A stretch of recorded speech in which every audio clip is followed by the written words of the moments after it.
नमस्कार, न्यूज़ 24 देख रहे हैं आप। मैं हूं आपके साथ डॉक्टर मीना शर्मा। राजस्थान की राजनीति में अब बिसात लगभग बिछ गई है। बहुत कम सीट ऐसी है जहां बीजेपी और कांग्रेस दोनों को, हालांकि वो भी काफी होती है जब सीट तो कुल मिलाकर 200 हो, तब भी लगभग 20 बीजेपी की सीट है और इतनी सी ही कांग्रेस की जो सीट है इससे थोड़ी ज्यादा। कुल मिलाकर जो तस्वीर है कांग्रेस और बीजेपी में, उसमें दो प्रमुख सीट है, हॉट सीट जिसको कहते हैं हम। राजस्थान के मुख्यमंत्री अशोक गहलोत की सीट विधानसभा क्षेत्र सरदारपुरा, और टोंक जो कि उप मुख्यमंत्री और मौजूदा सचिन पायलट जो पार्टी के राष्ट्रीय कार्यकारिणी के सदस्य हैं और वरिष्ठ नेता आज की तारीख में कांग्रेस में, लेकिन राजस्थान की राजनीति में उनको लेकर जितनी बातें हैं उन सब के बीच टोंक विधानसभा क्षेत्र, ये जो दो विधानसभा क्षेत्र हैं सरदारपुरा और टोंक, इन दोनों में जो विधानसभा में बीजेपी के जो दावेदार हैं, उन बीजेपी के दावेदारों को हम कितना मजबूत माने, और जिस तरह का ये चुनाव है इस बार का, जहां प्रधानमंत्री की साख दांव पर है और मुख्यमंत्री की प्रतिष्ठा भी, वहां पर मुख्यमंत्री के सामने महेंद्र सिंह राठौड़ जैसा चेहरा कितना मायने रखता है।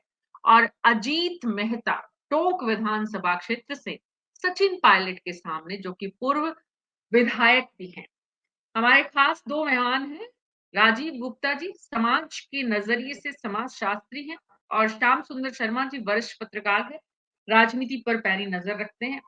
समाज और राजनीति दोनों मिलकर एक दूसरे के साथ जो आंख मिचोली खेलती है, उसी में कई बार बड़े बड़े दिग्गज धराशायी हो जाते हैं, लेकिन राजस्थान के इस चुनाव में इन दो दिग्गजों के सामने बीजेपी के जो चेहरे हैं, श्याम सुंदर शर्मा जी, बीजेपी जिस रणनीति पर इस चुनाव को लड़ रही है, आक्रामक अंदाज में, और जिस तरह से प्रधानमंत्री अपनी पूरी अपने चेहरे पर, और यहाँ पर किसी को सामने नहीं लाना, और जितना यहाँ पर प्रधानमंत्री की ताकत, केंद्र सरकार की अप्रत्यक्ष रूप से ताकत राजस्थान में जो झोंकी जा रही है, बीजेपी का सरदारपुरा में मुख्यमंत्री के सामने और सचिन पायलट के सामने जो चेहरा है, उसे कितना मजबूत चेहरा मानते हैं आप, महेंद्र सिंह राठौड़ और अजीत मेहता दोनों को?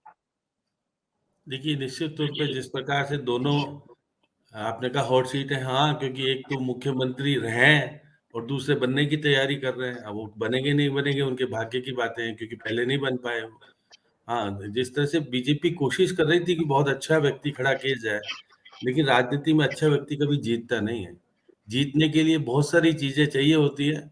वो शायद देखिए, इससे पहले भी अशोक गहलोत चुनाव बहुत बार लड़े यहाँ से।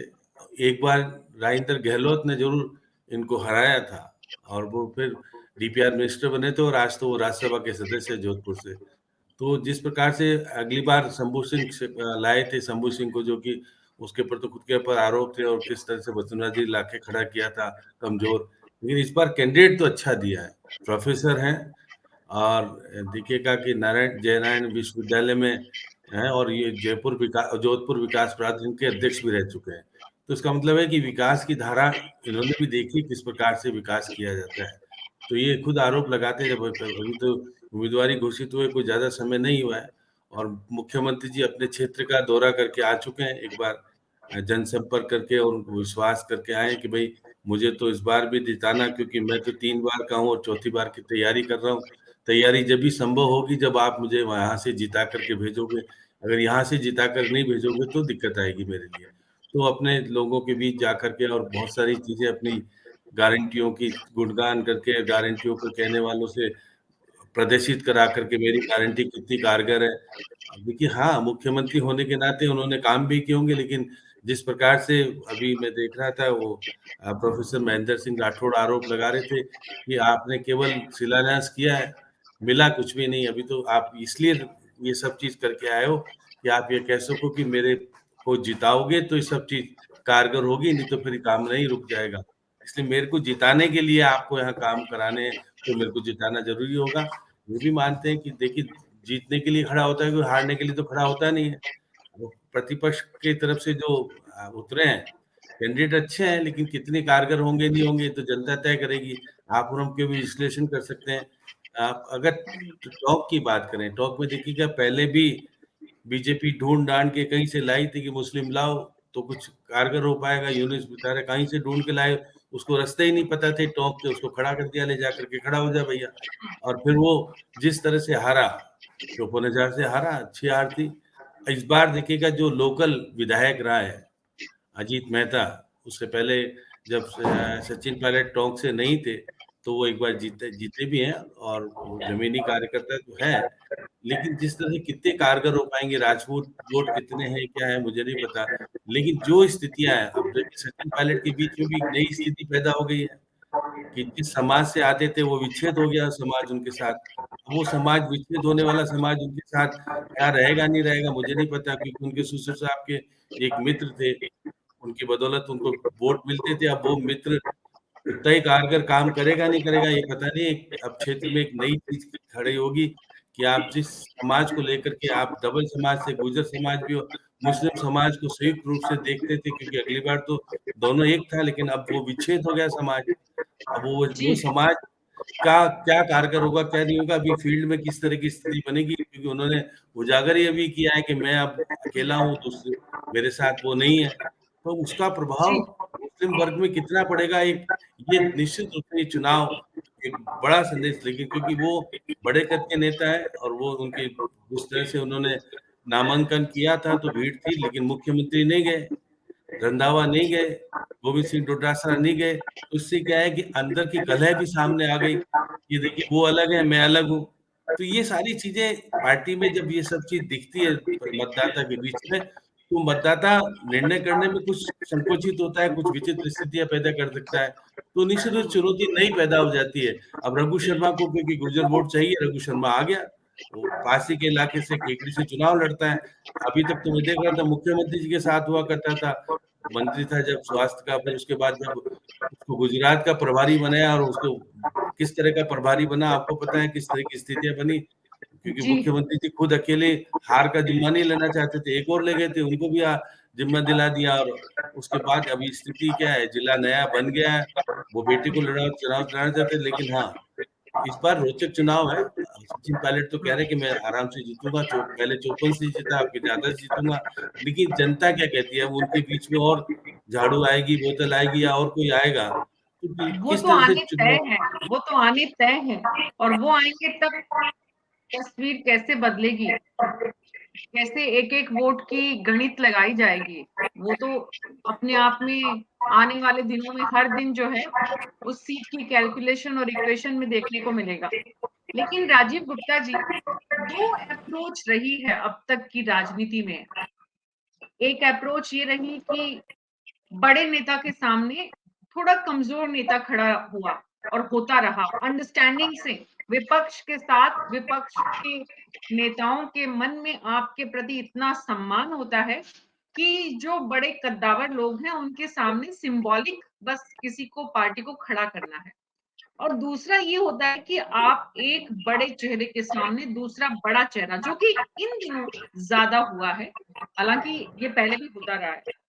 तो ये जो 2 चेहरे हैं, इन दोनों चेहरों को देकर टोंक में सचिन पायलट के सामने और सरदारपुरा में मुख्यमंत्री अशोक गहलोत के सामने बीजेपी ने संदेश तो साफ कर दिया है, बहुत बड़े चेहरों को यहाँ पार्टी लेकर नहीं आई है।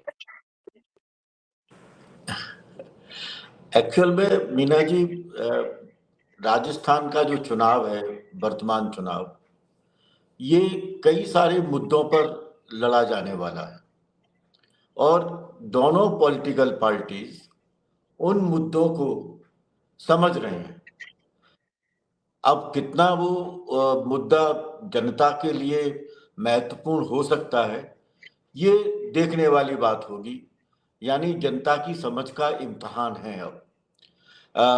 भाजपा ने कई सारे राजघराने के जुड़े हुए लोगों को, पंडितों को, बाबाओं को, भजन करने वालों को, पुजारियों को, जिन लोगों ने कभी भी जनता के बीच में वास्तविक समस्याओं के प्रति किसी तरह का कोई रुख नहीं दिखाया, बल्कि लोगों को भ्रम में डालने की कोशिश की, इल्यूजरी वर्ड देते रहे, उनको उन्होंने चुनाव में खड़ा करके हिंदुत्व का एक नया चेहरा राजस्थान के अंदर लाने की कोशिश की है। दूसरा, मुझे पता नहीं, श्याम सुंदर जी को ज्यादा जानकारी होगी इसके बारे में। मुझे लगता है कि अभी तक कोई मुस्लिम कैंडिडेट भाजपा की तरफ से राजस्थान में नहीं आया है। तो एक ये बिल्कुल पोलराइज्ड पॉलिटिक्स वो कर रहे हैं, और इस पोलराइज्ड पॉलिटिक्स का सबसे ज्यादा अगर कोई लाभ कांग्रेस के अंदर मिलेगा तो इन दोनों चेहरों को मिलेगा। अशोक गहलोत पोलराइज्ड पॉलिटिक्स के खिलाफ हैं, हालांकि कांग्रेस पर सॉफ्ट हिंदुत्व का आरोप अब लग रहा है, और वो एक हद तक सही भी है कि वो सॉफ्ट हिंदुत्व को अपना रहे हैं, जो कि उनको नहीं अपनाना चाहिए था, और बिल्कुल रिगरस तरीके से इस हिंदुत्व के एजेंडा का अपोजिशन करना चाहिए था। लेकिन वो पक्ष अशोक गहलोत के साथ में है, एक पॉपुलर लीडर है, जोधपुर के अंदर उनकी अपनी साख है, और जोधपुर विश्वविद्यालय के जो प्रोफेसर साहब चुनाव में खड़े हुए हैं, जोधपुर डेवलपमेंट अथॉरिटीज के जो अध्यक्ष रहे हैं, उन्होंने जोधपुर के विकास के लिए और जोधपुर विश्वविद्यालय के अंदर विभिन्न प्रकार के कार्यक्रमों के लिए क्या किया है, ये हम लोगों को पता नहीं है। इसकी जानकारी का अभाव है। जोधपुर के लोगों से ही मैंने पूछा तो वो कहते हैं कि नहीं, इनका अपना कोई एक एक्टिविज्म नहीं रहा। तो अशोक गहलोत के लिए रास्ता बिल्कुल साफ है, और ठीक इसी तरह से राजेश पायलट के लिए मैं श्याम सुंदर जी की इस बात से सहमत हूं कि अभी जो उन्होंने अपने मैंने उसमें जो फाइल किया है अपना नॉमिनेशन, उसमें लिखा है कि उनका तलाक हो गया है, लेकिन ये उनका पारिवारिक मामला है। यह पारिवारिक मामला मुझे लगता है कि टोंक के जो जनता है उसके ऊपर किसी प्रकार का असर नहीं डालेगा। टोंक का जो कैंडिडेट है पायलट के रूप में, वो बहुत स्ट्रांग कैंडिडेट है। मेहता जी अपने आप में काफी कुछ जनाधार वाले हो सकते हैं, लेकिन पिछले 5 साल के अंदर टोंक के अंदर उन्होंने किसी भी प्रकार का कोई ऐसा कार्यक्रम नहीं किया है जो कार्यक्रम लगता हो कि इनकी अपनी कोई एक पॉपुलैरिटी है, इनका अपना कोई एक बहुत बड़ा आधार है। एक्चुअल में हो क्या रहा है कि जो लोग चुनाव लड़ रहे हैं वो अपने अपने क्षेत्र के अंदर कितने सक्रिय रहे हैं, उस सक्रियता का इस बार पैमाना निर्धारित होगा, और मुझे लगता है कि उस पैमाने पर कांग्रेस के जो कैंडिडेट हैं वो कैंडिडेट हर जगह पर, कुछ चीजों को छोड़ दीजिए, कुछ जगह पर हर जगह पर अपने आप को एडवांटेजियस पोजीशन में पाएंगे, क्योंकि उनकी सक्रियता रही है। उनके ऊपर भले ही आरोप लगे हों, और अब तो एक और नया सवाल है ईडी को लेकर के, इनकम टैक्स को लेकर के, बाकी चीजों को लेकर के, जिस तरह की, और अब तो पेन ड्राइव की बात भी होने लग गई है। उन सबको देखते हुए ऐसा लग रहा है कि इस चुनाव के अंदर जनता के सामने बहुत बड़े मुद्दे आने वाले हैं कि क्या इन संस्थाओं के ऊपर वो भरोसा कर रही हैं, या ये धीरे धीरे उनके मन में स्थापित हो रहा है कि नहीं, इन संस्थाओं का इस्तेमाल भाजपा अपने उद्देश्यों को पूरा करने के लिए कर रही है। ये निर्धारण होगा, और इसलिए मैं इस चुनाव को बहुत इंपॉर्टेंट मान रहा हूँ। ये चुनाव निश्चित रूप से बहुत इंपॉर्टेंट है, और इस इंपॉर्टेंट चुनाव में जो इंपॉर्टेंट सीट्स हैं उसमें सबसे प्रमुख राजस्थान की सरदारपुरा मुख्यमंत्री अशोक गहलोत की सीट, जिस पर पूरे देश की निगाहें रहेंगी, बल्कि कहना चाहिए दुनिया की भी निगाहें रहेंगी। तो देश की राजनीति में सरदारपुरा एक हॉट सीट है, और उस पर मुख्यमंत्री अशोक गहलोत का एक तरह से एकाधिकार है, क्षेत्राधिकार है। कल मुख्यमंत्री वहां नामांकन भरने वाले हैं, श्याम सुंदर शर्मा जी। सामने जो मैदान में खिलाड़ी हैं, राठौड़, सुरेंद्र सिंह राठौड़, कितना सोचते हैं आप, कितना जनता उन्हें मुख्यमंत्री के सामने स्वीकार कर पाएगी, कितने वोट वो जुटा पाएंगे, चाहे आम आदमी पार्टी, आरएलपी किसी को भी खड़ा करे। सुरेंद्र सिंह राठौड़ खुद अपनी काबिलियत से कितने वोट जुटाने की क्षमता रखते हैं? महेंद्र सिंह राठौड़ है वो, महेंद्र सिंह, हाँ जी, क्योंकि हाँ जी। देखिए वो देखिएगा कि मुख्यमंत्री ने इसकी काट ढूंढने के लिए, देखिए इससे पहले आरपीएससी का एक सदस्य बनाया था प्रोफेसर अयूब, वो भी इसी विश्वविद्यालय से है। मुख्यमंत्री जी चतुर चालाक हैं कि किसी प्रकार से मुस्लिम के वोट मेरे एक पक्ष में पड़े, तो उन्होंने वहां पर अपील प्राधिकरण भी है जोधपुर का, जो कर्मचारियों को लेकर के होता है, वहां एक सदस्य बनाया असलम जो आरएस है। 2 मुस्लिम अधिकारियों को उन्होंने उपकृत किया है कि वो अपने समाज में जाकर के कहें कि मुस्लिमों के प्रति मुख्यमंत्री का समर्पण भाव है। और आपने देखा कि इससे पहले जब यहाँ पर जो स्थितियां बनी थी एक बार, जिस तरह से दंगा प्रसाद भी हुआ था, जिसे उसमें किस प्रकार की रात को 12 बजे 2 बजे तक जमानत देने का काम मुख्यमंत्री जी के माध्यम से करा गया था। तो उनके ऊपर आरोप प्रत्यारोप तो लगते हैं कि तुष्टीकरण की राजनीति मुख्यमंत्री करते हैं। वो तो देखिए वो वोटों के लिए करते हैं, सही बात तो ये है कि उनके वोट कितने इजाफा हो किस प्रकार के, लेकिन गजेंद्र सिंह शेखावत जो चर्चा में थे कि चुनाव लड़ेंगे और हराएंगे, उनके तो सपने, वो तो देखिए वो चिंतित हो गए थे कि मुझे कहीं मुख्यमंत्री के सामने खड़ा कर दिया गया तो मेरी राजनीति तो हमेशा के लिए समाप्त हो जाएगी, क्योंकि मैं जीत नहीं पाऊंगा, तो मेरे तो फिर कुछ भी नहीं मिलेगा। मैं तो भी केंद्र का मंत्री हूँ और उनके बेटे को हरा करके जीता हूँ, तो वो फिर वापस में मुझे पार्लियामेंट का टिकट ही नहीं मिलेगा, क्योंकि हारा हुआ को कौन देता है टिकट। तो वो पीछे हट गए, उनका नहीं नहीं नहीं मैं चुनाव नहीं लड़ूंगा। और पार्टी ने भी सोचा कि जब हमने 7 लोगों को खड़ा करके जो हमने विद्रोह देखा, अगर यहाँ पे भी विद्रोह की स्थिति बन गई तो उन्होंने कहा नया व्यक्ति ढूंढो, कोई तो ढूंढो ऐसा। तो देखिएगा कि वसुंधरा जी के जमाने में ये जोधपुर विकास प्राधिकरण के अध्यक्ष रहे, तो वसुंधरा जी ने कहा कि एक मेरा नगीना है उसको खड़े करो, और वो सब स्वच्छ छवि का है। अब वो स्वच्छ छवि का निश्चित रूप से प्रोफेसर साहब तो एसी के अंदर पढ़ाने वाले ज्यादा होते हैं और कैंपस में रहने वाले व्यक्ति होते हैं, लेकिन क्योंकि ये जोधपुर विकास प्राधिकरण के अध्यक्ष होने के नाते इन्होंने कुछ काम किए होंगे निश्चित तौर पर, और वो काम कहते हैं कि मैंने तो बहुत अच्छे काम किए थे, और मुख्यमंत्री ने तो केवल शिलान्यास करने के बाद ये कहा है कि भाई मुझको लाओगे तो वो पूरे होंगे, इसलिए उन्होंने अधूरे काम रख रखे हैं।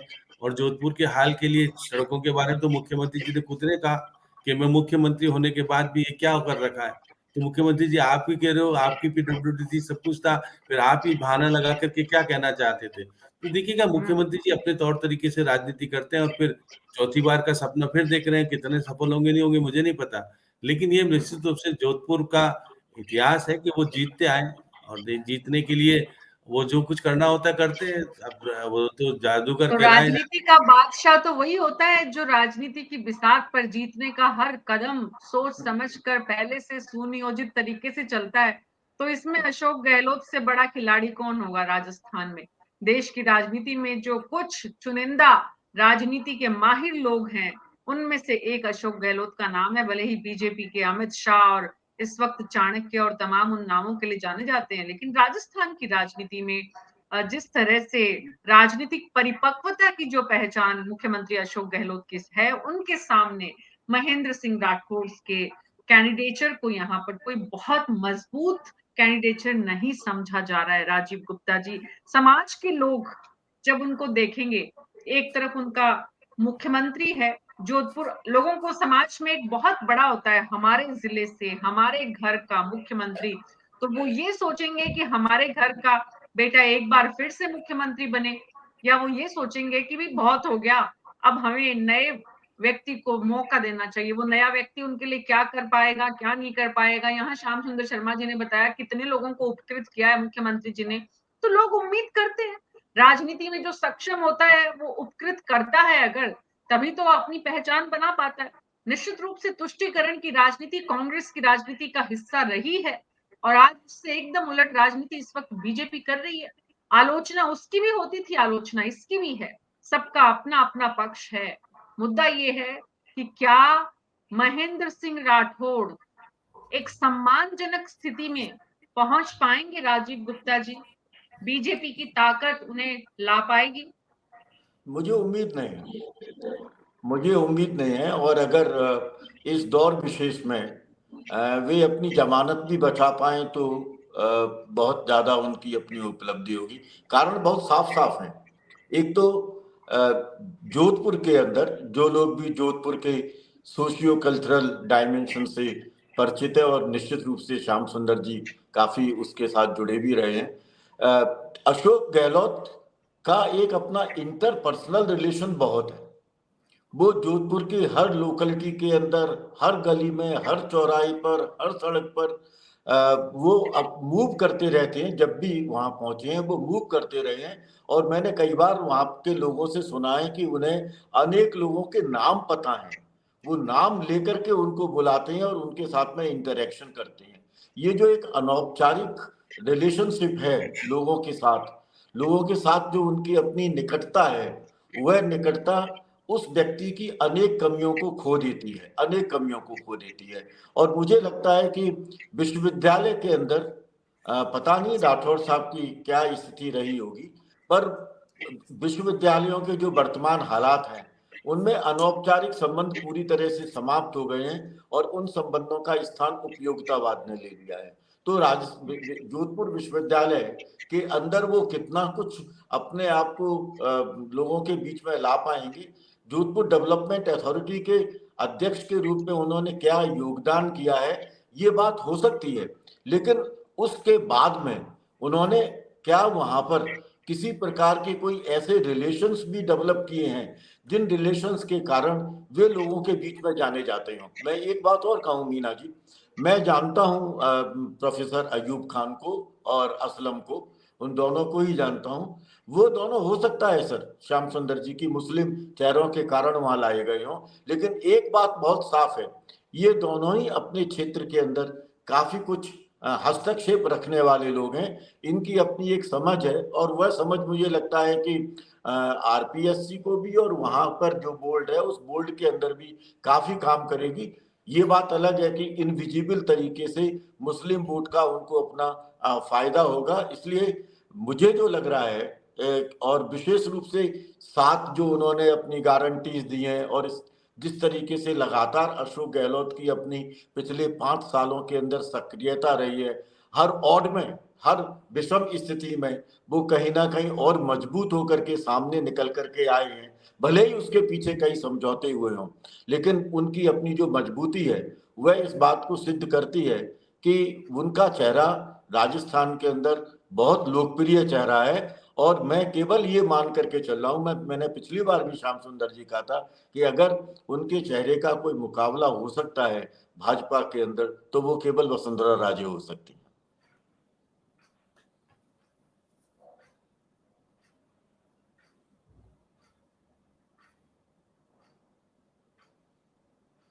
मीना जी, हेलो मीना जी कहाँ गई?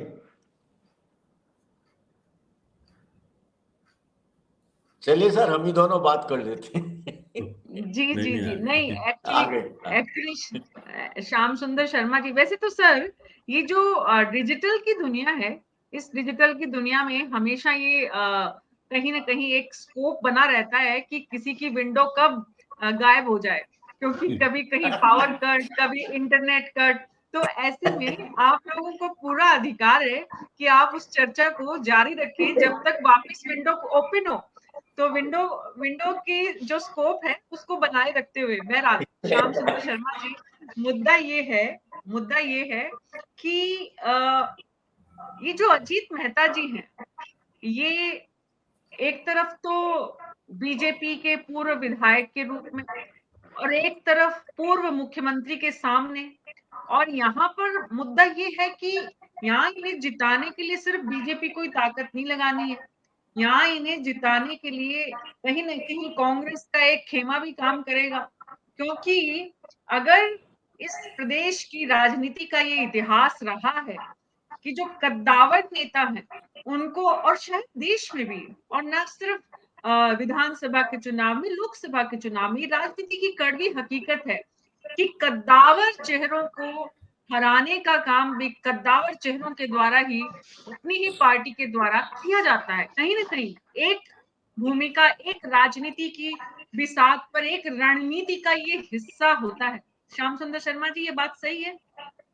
देखिए मीना जी, जिस तरह से आप कह रहे हैं, हाँ, एक धड़ा इनके पक्ष में नहीं है, लेकिन मुझे लगता है कि सचिन पायलट मुख्यमंत्री जी को लाएंगे नहीं लाएंगे मुझे नहीं पता, या सोनिया को राहुल गांधी को लाएंगे या प्रियंका गांधी को, या खुद ही अपने तरीके से। लेकिन मेहता जी तो यहाँ पर देखिए मंडल के उपाध्यक्ष भी रहे हैं, अध्यक्ष भी रहे हैं, और उसके अलावा यहाँ से विधायक भी रहे हैं, 63 साल के हैं, और उस संगठन की दृष्टि से और भी भाजपा के प्रदेश के प्रवक्ता के रूप में भी हैं। क्योंकि कोई व्यक्ति, पावरफुल व्यक्ति नहीं मिल पा रहा था, कोई ऐसा व्यक्ति ढूंढा जा रहा था कि भी सचिन पायलट के खिलाफ कोई खड़ा तो हो जाए जाकर के, लेकिन सबने कहा कि हम जाएंगे नहीं, और यूनुस खान जैसा वापस शहीद होने वाला था नहीं, वापस आने वाला नहीं, क्योंकि बीजेपी ने तो यूनुस खान के क्या किसी भी मुस्लिम को नहीं दिया है। तो ये तो जता दिया है कि हम मुस्लिम का वोट तो चाहते हैं, लेकिन उनको जनप्रतिनिधि के रूप में खड़ा नहीं करना चाहते। अभी कुछ बाकी है, हो सकता हो यूनुस खान ने कहा है कि 4 तारीख तक मुझे दो, नहीं तो जनता का फैसला करूंगा, जनता के पास आकर के अब वो फैसला क्या होगा मुझे नहीं पता। लेकिन ये बात भी है, संगठन की दृष्टि से अजीत मेहता का ग्रामीण क्षेत्र में अच्छा प्रभाव है, और वो क्योंकि यहाँ से जब विधायक बने थे तो वो उपक्रम कमेटी के सदस्य भी रहे, और कोई ज्यादा प्रभावी ढंग से नहीं पाए। पहली बार जीत के आए थे वसुंधरा जी के राज में, तो वो इतना प्रभाव जमा नहीं पाए थे। अब क्योंकि सचिन पायलट निश्चित रूप से, आप मुख्यमंत्री बार बार कह रहे हैं कि आपकी जबान से मुख्यमंत्री निकल रहा है, लेकिन मुख्यमंत्री तो बने नहीं, वो डिप्टी चीफ मिनिस्टर ही रहे। आप बार बार उनको मुख्यमंत्री, अच्छा है, सपना हो सकता हो कि आपके मुंह से निकली हुई बात सही निकल जाए इस बार, क्योंकि जिस प्रकार से राहुल गांधी ने उनका समर्थन किया है और टिकट में जो कुछ उन्होंने कर दिखाया है, तो है निश्चित रूप से देखिएगा कि आप जो सही बात है कि अगर मुख्यमंत्री का खेमा उनको जमीनी स्तर पर निपटाने का काम कर पाएगा नहीं कर पाएगा, मुझे नहीं लगता है कि मुख्यमंत्री जी इस तरह का दुसाहस कर पाएंगे कि उनके ऊपर ये आरोप लगे कि मैंने ऐसे व्यक्तियों को भेजा जिससे कि या तो कोई प्रतिनिधि कोई खड़ा कर दे, मुस्लिम प्रतिनिधि कोई प्रभावशाली खड़ा हो जाए झाड़ू के रूप में, बोतल के रूप में, या कुछ और तरीके से, तो कुछ कर सकता है। लेकिन सचिन पायलट इस मामले में सतर्क है, और वो देखिएगा कि उन्होंने अपने कार्यकर्ताओं की बैठक टॉक में नहीं की, उन्होंने चाकसू में की, और चाकसू में अपने मंत्र दिया कि मैं तो उसको क्षेत्र को छोड़ करके आकर के तुमसे मिलना चाहता हूँ।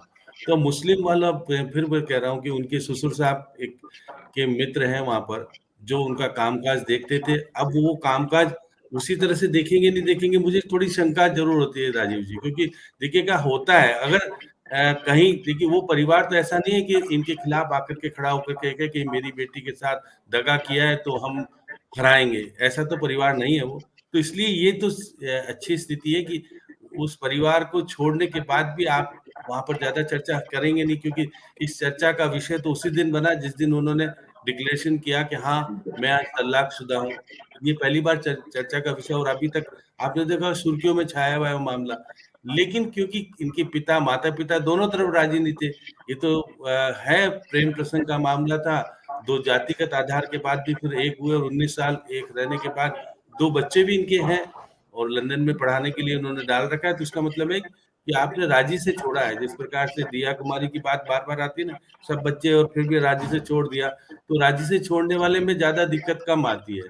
तो लेकिन ये बात सही है कि एक चुनौती तो थोड़ी बहुत आएगी, चर्चा का विषय ज्यादा नहीं बने, इसके लिए सचिन पायलट क्या कुछ करेंगे तो वो जाने, उन्होंने कोई ना कोई रणनीति जी तैयार की होगी।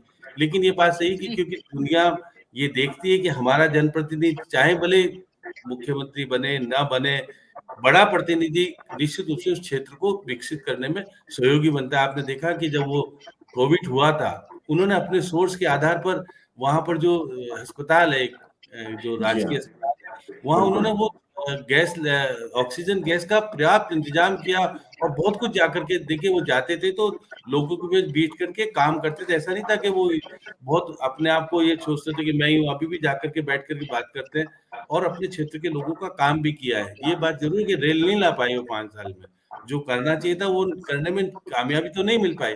रेल से आज भी टोंक दूर है, पहले भी दूर था, अब ये वादा कैसे पूरा करेंगे।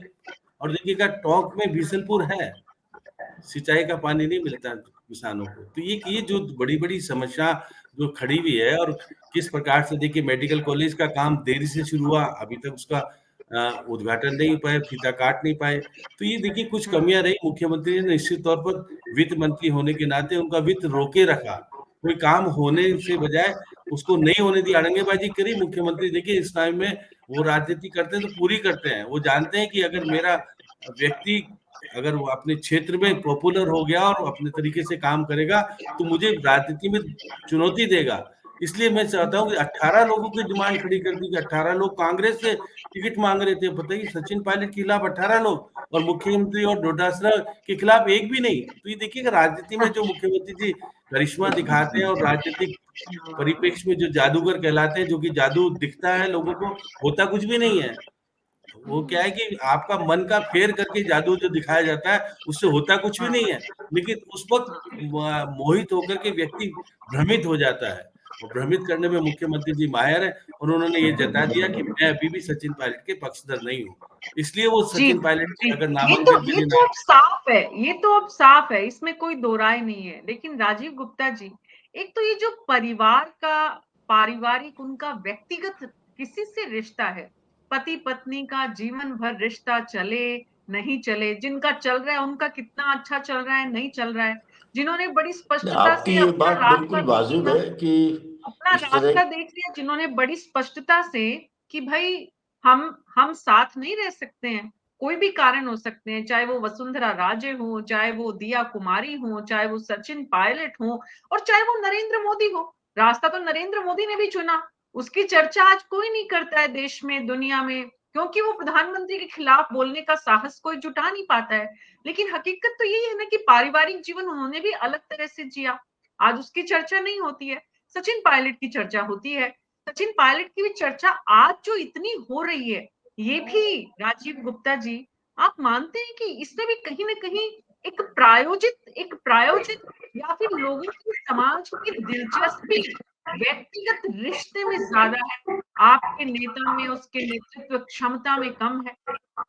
नहीं, ये इसमें मीना जी एक बात बहुत स्पष्ट होगी, इसको इस तरह की स्थितियों को उभारने वाले कौन लोग होंगे। अगर ये मुद्दा राजनीतिक मुद्दा, मान लीजिए राजनीतिक दलों के लोग अगर इसको उठाएंगे तो फिर ये बात बहुत दूर तक चली जाएगी और हो सकता है कि उस बातचीत के छींटे उन लोगों पर भी जाकर के पड़े जो अपने आप को इस देश का सबसे सर्वोच्च पद पर बनाए रखने की बहुत सारी कोशिश कर रहे हैं। या जो, तो मैं इसलिए कह रहा हूं कि ये जो मुद्दा है, मुझे लगता है कि राजनीतिक दल इन मुद्दों को ना ही उठाएं तो बहुत अच्छी बात है। हो सकता है क्योंकि अनौपचारिक संबंध होते हैं, लोगों के पारिवारिक संबंध होते हैं, तो उनमें ये चर्चाएं होती हैं, लेकिन ये चर्चाएं राजनीतिक मतलब चीजों को इंक्लूड करने का या उसे मार्जिनलाइज करने का आधार बने, तब तो इसका बहुत दूरगामी परिणाम होगा। और वो भारतीय राजनीति वैसे ही बड़ी क्राइसिस से गुजर रही है और इन चीजों की अगर और चर्चा होने लग जाएगी तो मुझे लगता है कि वो क्राइसिस एक और बड़ी खतरनाक किस्म की क्राइसिस डेवलप हो जाएगी। पर मुझे दो चीजें लग रही हैं, मैंने पहले भी आपसे कहा था और श्याम सुंदर जी भी साथ थे, कांग्रेस के अंदर असहमतियां कोई नई बात नहीं है, इस तरह के विरोध भी कोई बात नहीं है।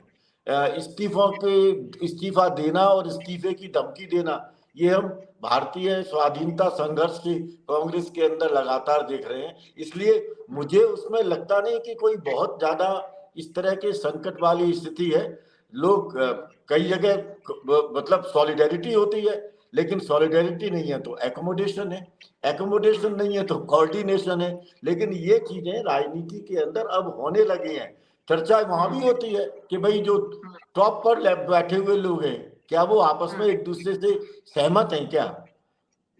भाजपा के अंदर भी ये चर्चा हो रही है, भाजपा के राज्य के नेतृत्व के बीच में भी ये चर्चा हो रही है कि वहां पर वो वसुंधरा राजे सिंधिया, उनको सिंधिया जी को कितना कितना महत्व दे रहे हैं। उनके कई सारे जो पक्षधर हैं उनकी सीट कट गई, तो उसको लेकर के क्या वहां पर वसुंधरा जी किसी तरह का कोई अपना एक गुस्सा या अपनी एक असहमति शो करेंगी। मुझे लगता है कि चुनाव के इस दौर में, इस समय, इस तरह की सहमतियां और असहमतियां राजनीतिक दलों के लिए बड़ी खतरनाक साबित हो सकती हैं और इसलिए वो अपने अपने स्तर पर चीजों को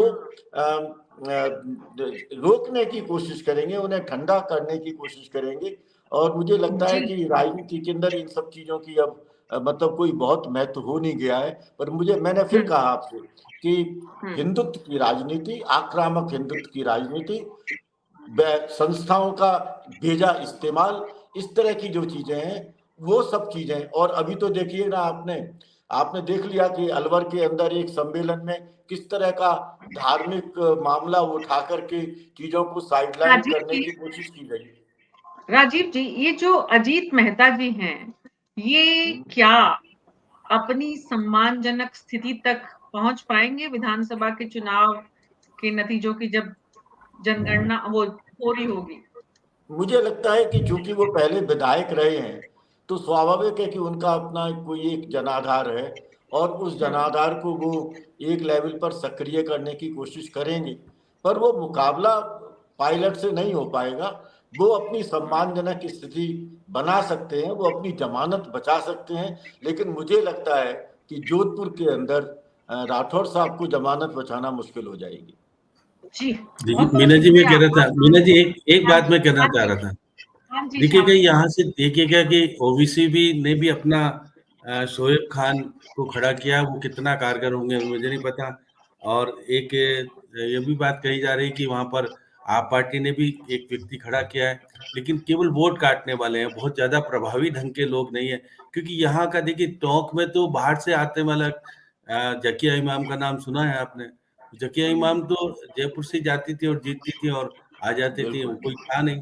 और उसके बाद वहां का लोकल लीडरशिप के रूप में तो ये मेहता ही जीत के आया और 30,000 वोटों 30,343 वोटों से जीते थे, क्योंकि वहां व्यक्ति प्रभावशाली था। आप क्योंकि देखिए आप सचिन पायलट ने बड़ी सोच समझ करके ये कॉन्स्टिट्यूंसी चुनी थी, क्योंकि वो तो पार्लियामेंट के मेंबर अजमेर से भी रहे और अजमेर में भी इनकी सुरक्षित सीट नसीराबाद थी, वहां वाइट टॉक। क्योंकि देखिए बड़ा जो राजनीतिक व्यक्ति जो बड़ा स्तर का होता है वो बड़ी सोच। और देखिए बहुत बार भैरव सिंह जी तो हमेशा ही सीट बदलते थे, वो कभी एक जगह टिके ही नहीं।